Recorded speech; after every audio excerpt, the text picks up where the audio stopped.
되나? 하여간에 코스모 신소재 보시면 49,700원, 48,400원 계속 문자상에 계속 보이시죠?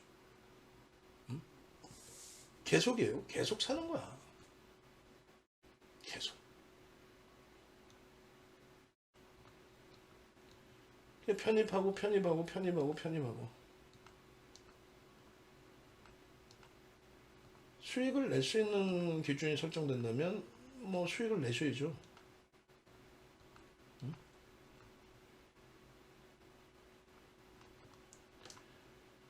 어찌됐건 코스모 신소재는 우리가 가지고 있는 종목이에요. 가지고 있는 종목이고 여전히 추가 편입을 기준을 잡을 거고 2차 전지에서는 우선순위를 좀 줄 겁니다. 그래서 방산에서는 한국항공우주하고 하나에어로스페이스를 병행적으로 본다면 신재생 에너지 쪽에서는 OCI하고 하나솔루션은 이제 병행의 관계가 아니라 주종의 관계로 보고 주를 하나솔루션으로 보고요.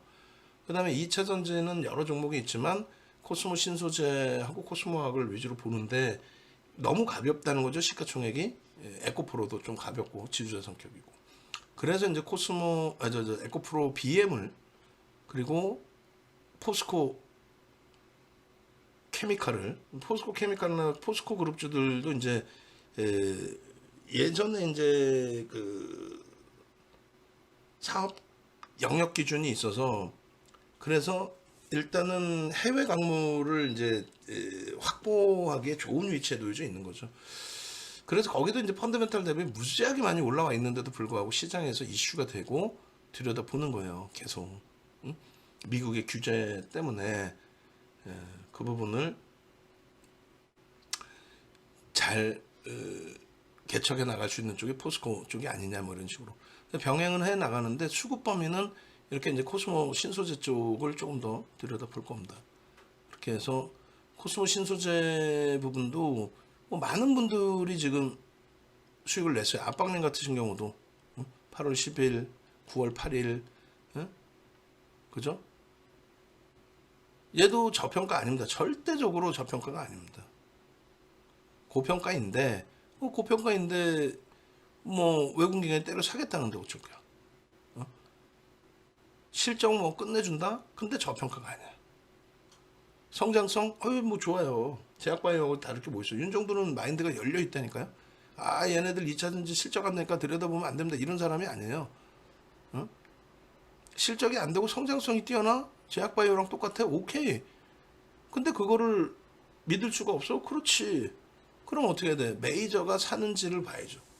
메이저가 사지 않으면 말 그대로 기술적으로만. 기술적에 수급을 제외한 심리, 거래대금과 거래량밖에 볼 수 없는 거죠. 결론적으로 지속적인 지금 코스모 신소재도 편입의 기준을 잡아드리는데 아쉽게도 얘도 거래대금이 제한적이에요. 거래대금이 제한적이기 때문에 공격적으로도 잡아들이지 못한 겁니다. 오히려 이제 에코프로 BM이나 에코프로가 거래대금이 좀 더 원활하죠. 그래서 그런 그 내용 자체도 잘 인식을 하시고 대처를 하셔야 돼요. 그래서 뭐 어제 오늘 뭐 편입에서의 기준이다 이게 아니야. 캔들 하나를 제대로 보시더라도 거래 수반하고의 흐름 또 OMA, 20MA 거래량 거래대금 거래량이 최상위에 놓여져 있지 않다 할지라도 자신의 평균 거래대금 거래량이 수반되고 이처럼 수급이 유입되면 그렇게 해서 이게 8월 10일입니다. 아니 수급이 분명히 이렇게 더 유입이 되는데 왜 고점을 못 넘겨? 그러니까 과도하게 45,000원까지 밀렸을 때 편입의 기준을 잡을 수 있어. 5만원 넘겼어? 더 갈 수 있어. 왜? 매집이 됐으니까. 그럼 매집만 됐다고 가는 거냐? 아니죠. 이 매집의 규모 3월 31일 이후에 유입된 이 매집의 규모와 매수 평균 단가의 기준을 설정을 할 수 있어야 돼요. 그래서 3월 31일 이후에 9월 8일까지 기준에서 우리나라의 금액 기준으로 가장 많은 매집이 돼 있는 종목 순위가 몇이에요? 10일입니다. 11위. 어마어마하죠. 근데 이 기준에 매집률로 따지면 거의 1일 겁니다. BH도 어마어마한 거예요, 사실은. 31,800원이에요, 지금. 우리가 BH 같은 경우도 거래 대금이 없어서 그렇지 어마어마하죠. 응? 코스모신소도 마찬가지입니다. 저평가입니까? 아니라 그랬어요. 그래서 그 기준은 뭐냐? 뭐 수급 들어왔다고 해서 그 기준이 아니지. 요 도서가 위에 보시는 요 도서 있죠? 오른쪽에. 이 도서가 2008년도 도서 자료예요. 2008년도. 2007년, 2008년도의 ELW 도서. 거기에 이미 매집에 관련된 내용이 나옵니다. 코스모 신소재 주식수 몇 주? 3천만 주라 그랬죠. 여러분들이 관심이 있거나 그런 종목은 주식수를 알아야 돼. 그걸 여러분들이 모르시면 윤정두가 달달달달 애워서라도 알고 있어야 돼요. 여러분들은 하루에도 몇백만 원, 몇천만 원 손실 나요. 우리는 이렇게 손실이 나겠냐고.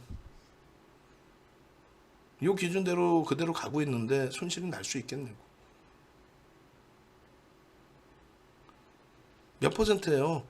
15%에 가까운 물량이 14% 이상이 매집이 된 상태입니다. 매수평균 단가 54,000원입니다. 14%가 54,000원에 매수가 됐어요. 최소 50% 들어 올려야 돼요. 그럼 얼마? 최소 8만 원입니다. 그것에 대한 매집 단가를 6월 24일 날 주가가 뭐 5만 원대 형성하고 있었겠죠. 그런 그 주가 위치에서 1차 목표 주가 68,000원, 2차 8만 원 이렇게 해놓으니까 다들 손가락질하고 웃었을 거 아니에요. 지금 어때요? 1차 목표 주가 68,000원 넘겨버리죠. 가볍게. 응? 마찬가지 8월 10일 날도 매집 금액 기준 13입니다. 11.96% 매수했습니다. 52,500원 평균 단가입니다. 이거 68,000원 이상 올라가야 됩니다. 낄낄대고 웃으셨을 거 아니에요. 결국은요. 1차 목표 주가 넘기죠. 이때가 얼마였어요? 6만 원 뭐 이렇게 하고 있을 때. 신고가 나와서 뭐 6만 원 하고 있을 때인가 그때가? 응? 이게 월봉입니다. 이게 6월 24일이에요. 얼마에? 55,500원 하고 있었네. 55,500원. 그럴 때 68,000원 1차라고 그러니까 그럼 13,000원 올라가야 되는데, 예? 야, 13,000원? 30% 가까이 올라올 수 있을까? 68,000원이 목표 주가니까 13,000원. 이야, 결국은 다 올라가죠.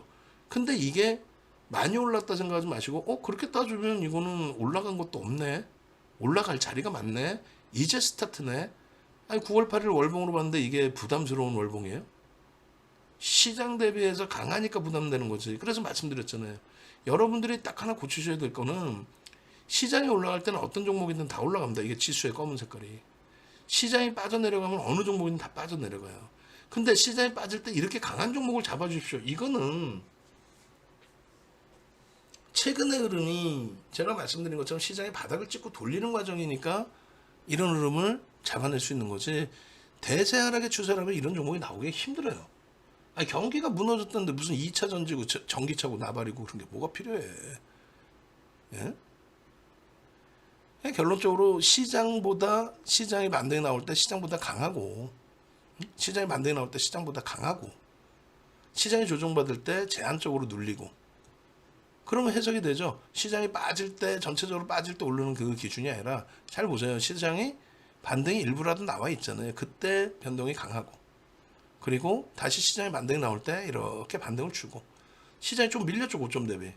이럴 때 제한적으로 밀리는, 꼬리 달고 있을 때 음봉일 때 꼬리 달고 돌리는